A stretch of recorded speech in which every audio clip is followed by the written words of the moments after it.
Bismillahirrohmanirrohim. Assalamualaikum warahmatullahi wabarakatuh. Alhamdulillahi rabbil alamin.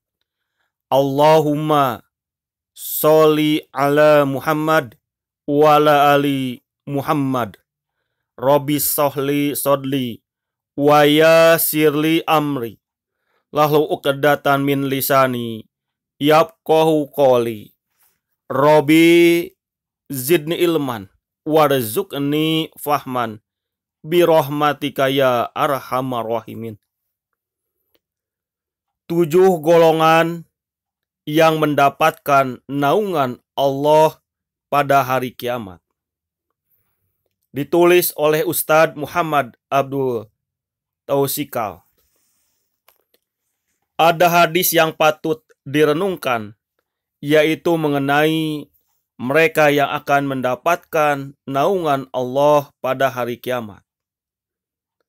Yang dimaksudkan naungan di sini adalah naungan ars Allah sebagaimana dikuatkan riwayatnya oleh Ibnu Hajar dalam Fathul Bari bab kedua halaman 144.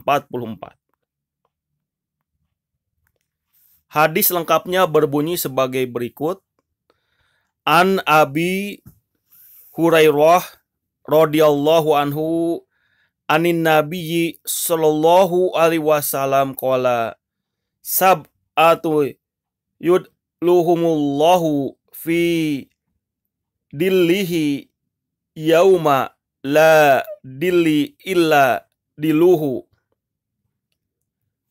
Dari Abu Hurairah radhiyallahu anhu dari Nabi Shallallahu alaihi wasallam, beliau bersabda, 7 golongan yang dinaungi Allah dalam naungan pada hari di mana tidak ada naungan kecuali naungan Allah Subhanahu wa taala. Al-Imamul Adil, imam yang adil. 2. Wassabu nasa' bi ibadatillah. 2. Seorang pemuda yang tumbuh dewasa dalam beribadah kepada Allah. 3. Warajulu qulabuhu mu'allaku fil masajid. Seorang yang hatinya bergantung ke masjid. 4. Warajulani tahabba fillahi ijtama'a alaihi wa tafaraqa alaihi. 2 orang yang saling mencintai di jalan Allah, keduanya berkumpul karena Allah dan berpisah karena Allah. 5. Warajulu da'athum ra'atu dhatu manasibi wa jamali faqala inni ahobullah. Seorang lelaki yang diajak berzinah oleh seorang wanita yang mempunyai kedudukan, jabatan, lagi cantik, lalu ia berkata, aku benar-benar takut kepada Allah. 6. Warajulu tasaddaqo bisaddaqati fa'ahfaha hatta la ta'lama simaluhu ma tunfiku yaminuhu. Seseorang yang bersedekah dengan satu sedekah, lalu ia menyembunyikannya, sehingga tangan kirinya tidak tahu apa yang diinfakkan tangan kanannya. 7. Warajulu dakarallahu khalian fafadat ainahu. Seseorang yang berzikir kepada Allah dalam keadaan sepi, lalu ia meneteskan air matanya. Hadis riwayat Bukhari nomor 1423, hadis riwayat Muslim nomor 1031. Pertama yang akan mendapatkan naungan Allah adalah pemimpin yang adil. Pemimpin ini bersikap adil dalam hal amanah. Ia benar-benar mengembannya dengan baik, tidak melampaui batas, dan tidak meremehkan. Keadilannya tidak beralih pada harta dan tidak beralih pada kesenangan dunia. Itulah pemimpin yang akan mendapatkan naungan Allah pada hari kiamat.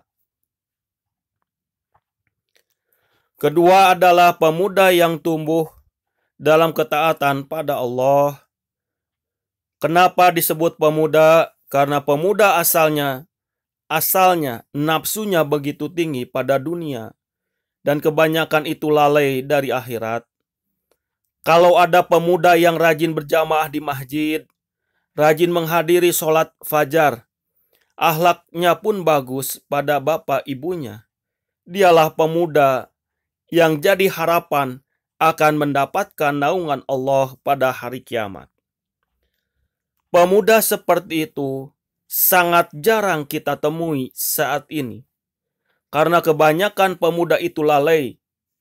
Di antara mereka lebih suka bersenang-senang dan berpoya-poya. Ada kesempatan untuk bermain game atau ngebut-ngebutan di sore hari, atau bermain-main yang lainnya yang banyak tidak memanfaatkan waktu dengan baik. Waktu mereka habis untuk hal-hal yang sia-sia semacam itu. Bahkan maksiat pun ada yang dijadikan hobinya. Untuk saat ini, jarang sekali kita melihat pemuda yang mau sadar untuk ke masjid, kecuali yang dirahmati oleh Allah Subhanahu wa Ta'ala. Seperti yang kita ketahui, ada remaja hijrah. Maka pantas saja Nabi Shallallahu Alaihi Wasallam memasukkan pemuda yang rajin ibadah dalam golongan yang akan mendapatkan naungan Allah pada hari kiamat. Ketiga adalah ada yang hatinya selalu terkait dengan masjid. Yang dimaksud di sini adalah laki-laki. Karena wanita lebih banyak tempatnya di rumah, sampai pun untuk sholat 5 waktu, wanita lebih utama mengerjakannya di rumah dan pahalanya lebih besar. Sedangkan laki-laki tempat sholatnya itu di masjid. Laki-laki yang hatinya terkait dengan masjid adalah yang biasa menunggu sholat setelah sholat. Misalnya ia menunggu waktu maghrib dan isya dengan berada dalam majelis ilmu, dengan mendengar kajian Quran atau hadis Nabi Shallallahu Alaihi Wasallam. Bisa juga pengertian orang yang hatinya terkait dengan masjid adalah mereka yang selalu mengingat sholat berjamaah walau dalam keadaan super sibuk. Supir kendaraan ketika mendengar suara azan segera memarkirkan kendaraannya untuk mengerjakan sholat. Pegawai kantoran bergegas ke masjid karena berkumandang hayya 'alas sholah, hayya 'alas sholah. Contoh-contoh seperti ini, itulah mereka yang hatinya selalu terkait dengan masjid. Keempat adalah dua orang yang saling mencintai di jalan Allah. Keduanya berkumpul karena Allah dan berpisah karena Allah. Yang dimaksud adalah mereka yang berteman karena Allah, sehingga teman yang dipilih adalah karena tertarik pada kesolehannya, bukan tertarik pada dunia dan harta. Pertemanan tersebut dibangun di atas iman sampai maut menjemput. Kelima, ada seorang laki-laki yang diajak berzina oleh seorang wanita yang mempunyai jabatan, cantik, otoritas, dan banyak proyek-proyeknya. Lalu ia berkata, "Aku benar-benar takut karena Allah." Ada wanita yang kaya raya, memiliki jabatan, memiliki perusahaan, memiliki proyek-proyek besar, terhormat juga cantik. Ia menggoda dan mengajak laki-laki untuk berzina. Namun karena takut pada Allah, laki-laki tersebut tidak melakukannya. Hadis ini mengisyaratkan tentang kisah Nabi Yusuf alaihissalam dengan permaisuri Raja Mesir yang menggodanya. Kalau tidak dengan pertolongan dan perlindungan Allah, tentu Nabi Yusuf bisa saja terjerumus dalam zina. Maka kita bisa selamat dari maksiat hanya dengan pertolongan Allah. Ingatlah kalimat la haula wala quwata illa billah. Apa maksud kalimat tersebut? Ibnu Mas'ud radhiyallahu anhu berkata, la haula an ma'siyatillahu illa biismatihi wala quwata ala ta'atihi illa bima'unatihi. Tidak ada daya untuk menghindarkan diri dari maksiat selain dengan perlindungan dari Allah, maka tidak ada kekuatan untuk melaksanakan ketaatan selain dengan pertolongan Allah. Golongan keenam yang nantinya akan mendapatkan naungan Allah pada hari kiamat adalah warajulu tasoddaqo bisodaqoti fa khofaha hatta la ta'lama simaluhu ma tunfiku yaminuhu. Seseorang yang bersedekah dengan satu sedekah lalu ia menyembunyikannya sehingga tangan kirinya tidak tahu apa yang diinfakkan tangan kanannya. Maksudnya adalah sedekah yang paling utama adalah sedekah yang dilakukan secara sembunyi-sembunyi. Lihatlah ibarat yang dikatakan oleh Nabi Shallallahu Alaihi Wasallam, tangan kanan yang berimpak lantas tangan kiri tidak mengetahuinya. Ini menunjukkan bahwa yang paling dekat saja tidak mengetahui kalau ia bersedekah. Namun boleh saja seseorang bersedekah terang-terangan untuk memberikan contoh pada orang lain. Juga sedekah boleh dilakukan terang-terangan jika yang dimaksud adalah sedekah wajib seperti zakat dan nafkah keluarga. Lalu golongan ketujuh yang akan mendapatkan naungan Allah Subhanahu wa taala,